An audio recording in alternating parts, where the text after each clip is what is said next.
Yes, Paper Mario 64, the only game that makes nearly all of the chapters the same quality. I know we just did an Origami King chapter ranking recently, but I wanted to do a 64 one also because I really like that game. And plus, I only did the Origami King one because it had a cool concept behind it.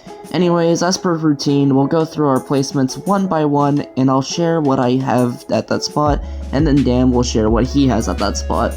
So now, without much else to say already, let's get started in last place. Alright, I think anybody could have seen this one coming, but Chapter 6 is by far the worst chapter in this game, and also by far the worst one out of any Paper Mario game I've played. It makes TGYD's boring-ass Chapter 2 look like a Van Gogh painting. The chapter is so fucking boring. The backtracking makes me want to pull my hair out. The structuring is garbage. The boss is hard as shit for no reason. The NPCs are nothing burgers or are really freaking weird. And did I mention the fucking bees? I go into slightly more detail in my 64 video, about why I despise this chapter, but there really is nothing worth salvaging from this, and even though I managed to find them without too much difficulty when they were around me, the stupid seeds needed to get into this hellhole in the first place are really fucking stupid. Anyways, now listen to Dan basically say the same thing. I cannot stress enough how bad Chapter 6 is. I've already complained about this chapter several times before, so let me keep it brief. The way it's structured with the 6-way split is horrible because you get no indication as to which order you need to do the 6 paths in. The flowers themselves are either boring assholes or Lily. The overworld enemies suck, the way you unlock the chapter sucks, the partner is too little too late, and the boss, while admittedly cool, is a huge difficulty spike. I don't know whether what I'm about to say is a hot take or not, but most of the new trilogy is better. The new trilogy has 19 chapters, 6 in Sticker Star, 6 in Color Splash, and 7 in Origami King, and of those 19, 10 of them are better than 64's Chapter 6. Those 10 would be Sticker Star Chapter 4, Color Splash's Purple and Orange Paint Stars, and all of Origami King. This chapter is genuinely awful and by far the worst of the old trilogy. Let's just get to number 7 already. At 7th, I have Chapter 2. Now, this isn't a bad chapter by any means. I'd rather play this 10 times in a row than play Chapter 6 again, but this is just fine.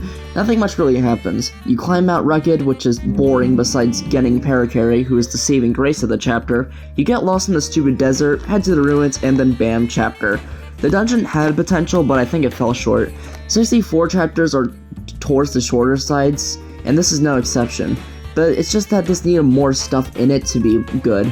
But I think that's all I have to say. Overall, Chapter 2 is a huge nothing burger. On to Dan 7. It's actually kinda crazy that I would have put this below Flower Fields had me and Pokebro made this a couple months earlier.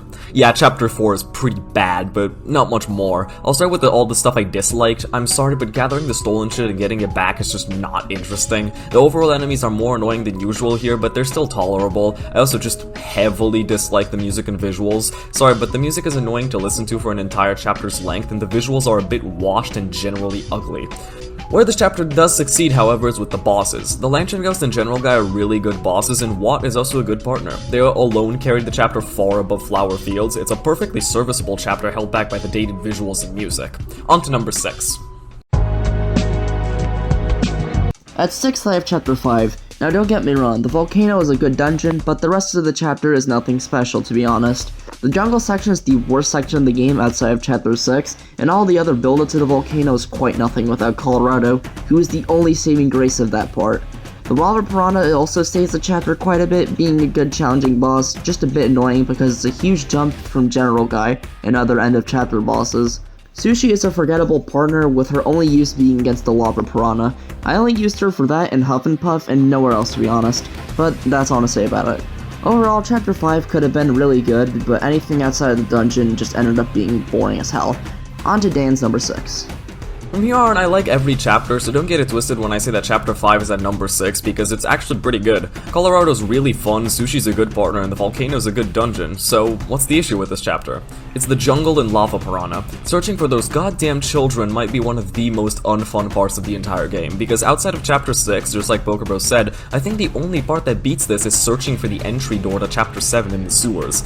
I also just don't vibe with Lava Piranha because he's either impossible or really easy depending on your badge setup. If you don't use Sushi's water block and use all of the fire stuff, then you're in for a fight that's arguably harder than Huff and Puff, but if you do use water block and ice power and all that shit, he's pretty much helpless. He's all style, no substance, and that kinda sucks. Chapter 5 has a lot of potential, but is ultimately held back by the lack of story and interesting boss. On to number 5. At 5th, I have Chapter 4, which is a good chapter. I think my main complaint is definitely the backtracking in and out of the toy box, which is very tedious and annoying. The Fat Shy Guy truly is a pain in the ass, but besides that, the chapter is solid. I like the aesthetic of the toy box, and while the music could have been better, I don't think it ruins the vibe. General Guy is a good boss, Watt is a serviceable enough partner, and the rest of the sludge isn't that bad, unlike previously mentioned chapters. And honestly, that's about it, because Chapter 4 is really short. Overall, Chapter 4 is a solid chapter, only let down by the annoying backtracking. On to Dan. Chapter 2 is pretty good. That's really about it. Parakeet is one of this game's best partners, and the whole Mystery of the Ruins deal is pretty well built up to if you talk to everyone. If you don't, you'll more than likely end up confused as fuck as to what you're supposed to do. It also doesn't help that all the chapter story is just completely skippable. The dungeon is really solid and a good step up puzzle-wise from the Koopa Bros Fortress, but 210 Koopa is really underwhelmingly easy if you use Shell Shot.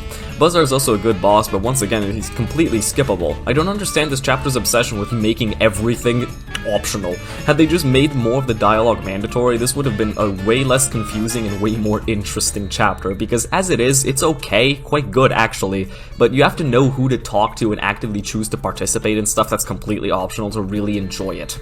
On to number 4. At 4th, I have Chapter 1. It was close between this and the last spot, but I gave this the slight edge because there really isn't any negatives. Cooper is my goat, Bombette has her uses if you bother with her like I did. Koopa Bros Fortress is a great first dungeon, and this is just overall a well-executed first chapter. It blends out of the prologue really well and gives the player a good feel of the game. While I think the Koopa Bros boss could have been better, I still think they are good for what they do, and plus they should have been the ones rematching Mario, not that stupid egg bitch. Is it crazy to say I like this a lot more than TTYD's Chapter 1? I don't know, but that's about it. Overall, Chapter 1 is a great introduction to the game with nothing much to knock it for. On to Dan.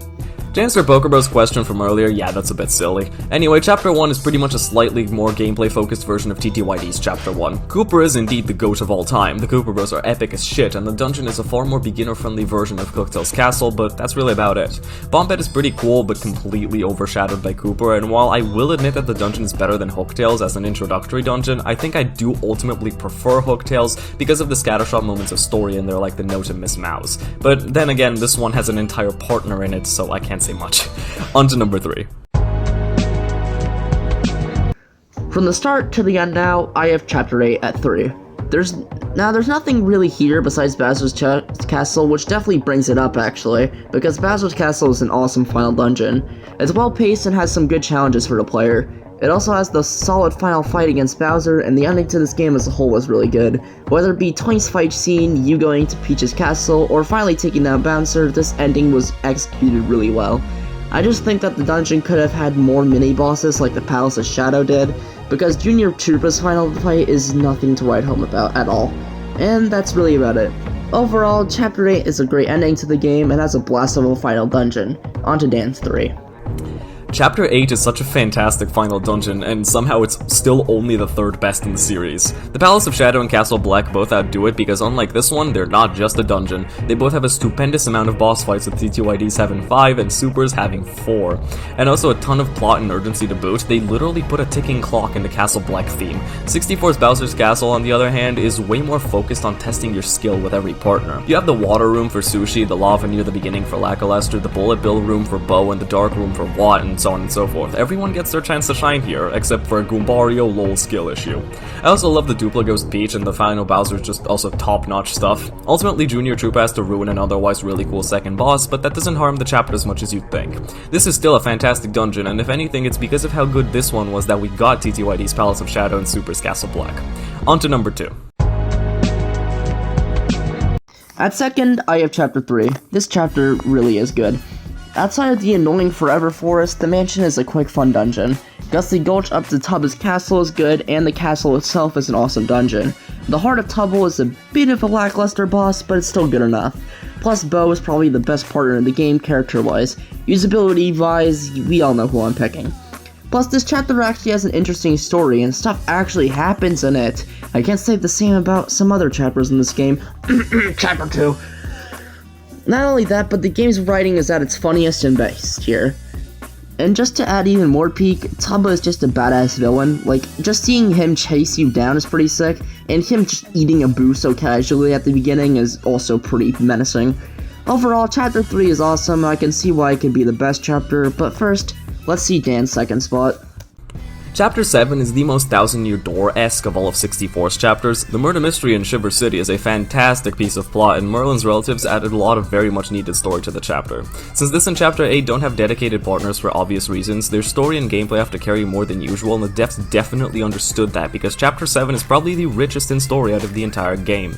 The overworld enemies are some of the funnest in the game too, and the dungeon is one of the series' best. The Crystal Palace is just amazing, both from a puzzle perspective and a gameplay perspective. The whole mirror gimmick adds so many possibilities for puzzles, and all of the duplicate scenes scattered throughout the chapter are really cool too. Crystal King is also one of the game's hardest bosses, and here it's actually warranted because he's the last final chapter boss before Bowser. It makes sense for him to be difficult.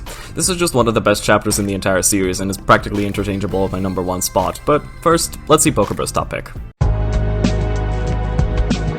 Alright, at the top spot for me is by far and away Chapter 7. The whole vibe of the chapter is so peak, and it also has the best visuals in the entire game. The Shiver City mission is a cool mission, the climb to the palace is actually fun, and the palace itself is the best dungeon in the game, with some pretty hard puzzles, and just to top it all off, Crystal King is probably the best boss in the game. What is there to not like about this chapter?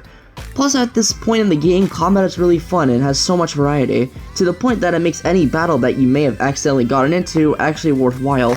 Plus, who doesn't want to use the new partner abilities that they give out like candy in pre-chapter 7 and even the 2 or so blocks inside the chapter? I did not fact check that, so please don't roast me if I'm wrong. And that's really all I have to say because I don't want to repeat myself. Overall, Chapter 7 is by far the best chapter in this game due to a multitude of reasons. But before we wrap this up, let's see Dan's top spot. I'm not gonna lie, it was really close between this and Chapter 7, but ultimately I'm going with Chapter 3 as my top pick. It sets up the atmosphere immediately with Bootler's request, and it cements it in place with Forever Forest. As much as I dislike that final spot the difference, I can admit that it's most likely a skill issue. The Ghost House is a good halfway dungeon, and Bo is my favorite partner in the game. The dungeon is also among my favorites because of how it feels. It genuinely feels really dangerous just walking around Tubba's house because of how everyone builds him up. The chase back to Gusty Gulch is one of the coolest moments in the game to boot. The reason it was so difficult for me to pick between this and Chapter 7 was because I found Tubba's hard to be an underwhelming final chapter boss, but it's nowhere near enough to ruin an otherwise top-tier Paper Mario chapter. Cue the outro. Well, I hope you all enjoyed this ranking. This will definitely be one of the final Paper Mario videos on the channel. The only other one I'll bother with making is an SBM video because that's the only other game I want to play from this series.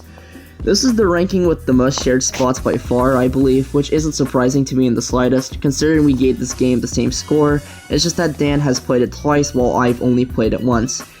And that's all I really have to say. So, that's the end. Thanks for watching. Bruce.